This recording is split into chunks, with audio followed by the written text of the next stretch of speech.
everybody, how's it going? Lady Leeanna here with another edition of Tarot Card Lessons Made Easy.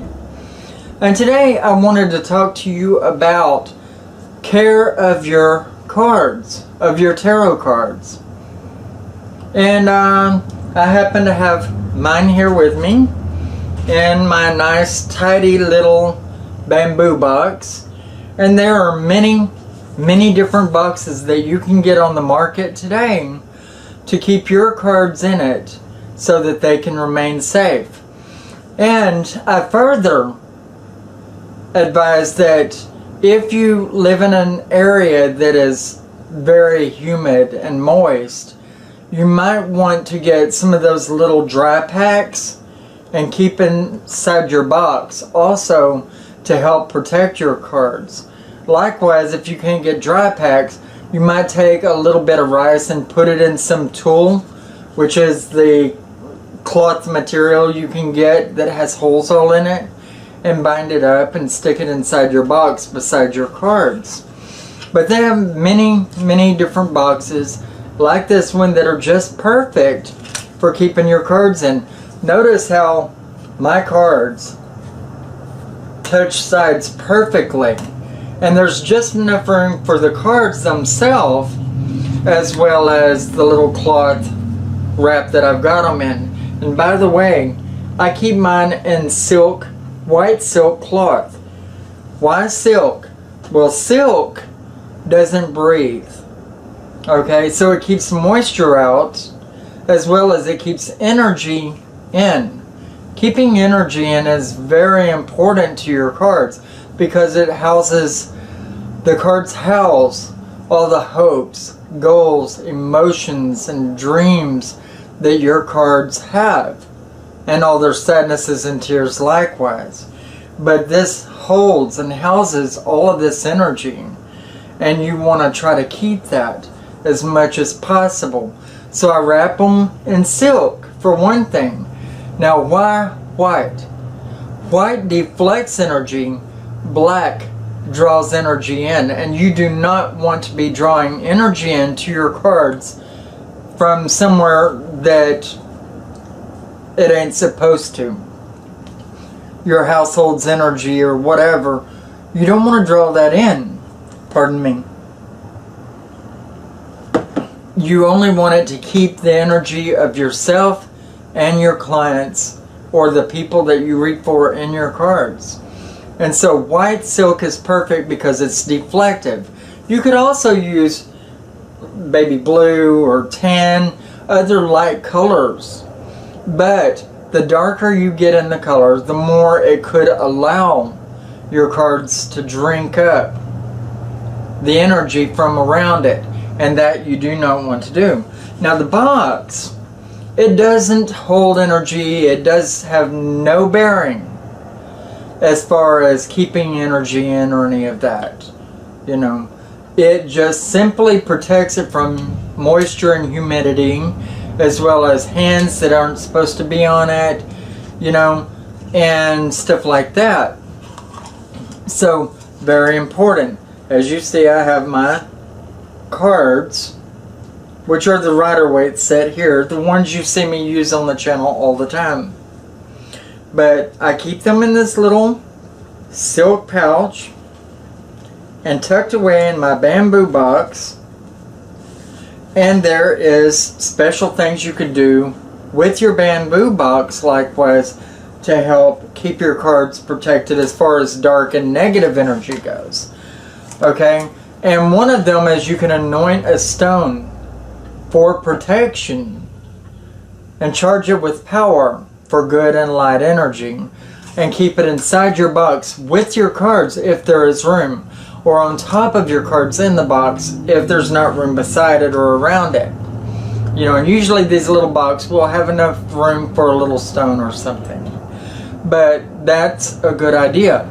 Now, if you have a brass inlay on top of the box, like a lot of them do these days, then you can use an anointing oil and go around this etching or this brass inlay or metal inlay that your box would have, and anoint it with that oil.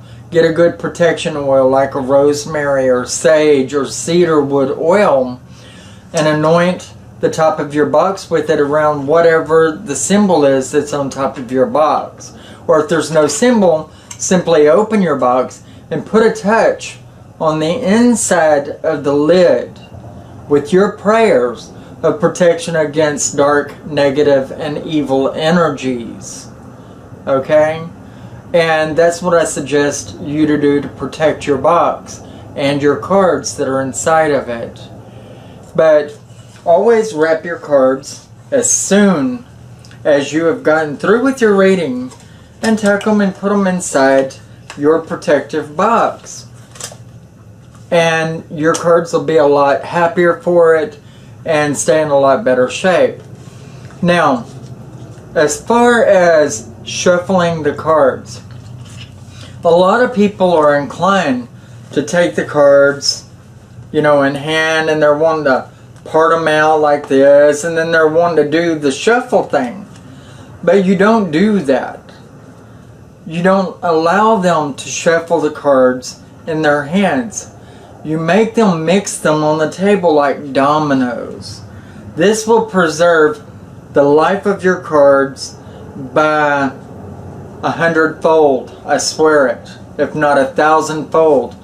Shuffling the cards like a regular deck of cards bends them in the middle, and they are going to eventually break. And they will do it so much faster you have no idea. Likewise, you do not want anybody touching your cards with wet hands or with a lot of oils or lotions on their hands. You don't want to do that. Now, I use a lot of lotions on my hands, so I should know. I've gone through a lot of decks of cards by doing that, and I've learned to cut back on the lotions as far as right before mixing my cards. So you want to take these extra measures to protect the life of your cards. Letting clients' kids put their hands on your cards is never a good idea.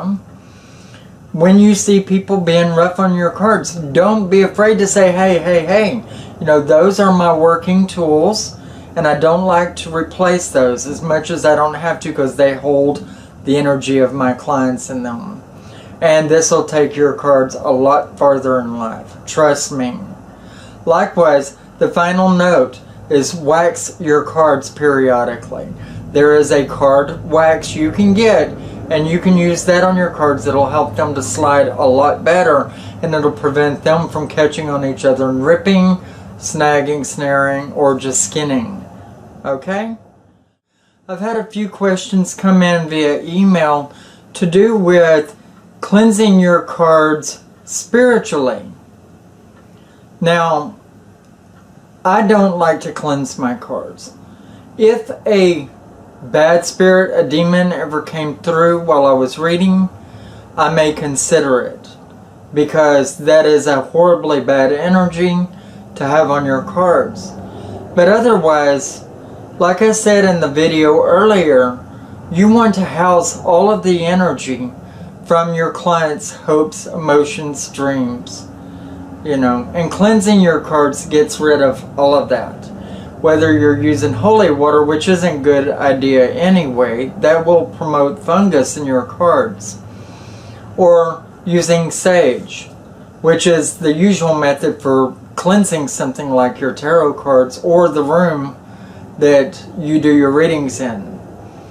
But basically, if you're going to cleanse your cards, you may take a little bit of sulfur powder and rub it into your cards a little bit, just very lightly. Or you may just sage them after you've spreaded them all over the table. You may just want to sage them back and front, doing back first and then front, or doing front first and then back, but you want to make sure each card actually gets it. And that would be by using a sage smudge wand and running it over the cards. And you can find these in occult shops usually. But And if you can't, you can find some sage incense. But you would light these up, and you would fan or blow the smoke into the cards while the cards are all laid out. And then you would flip the cards over and do the other side of all of them. You know. But, yeah, I thought I would touch upon this for you before I closed up on the video. This has been Lady Leeanna for this episode of Tarot Card Lessons Made Easy.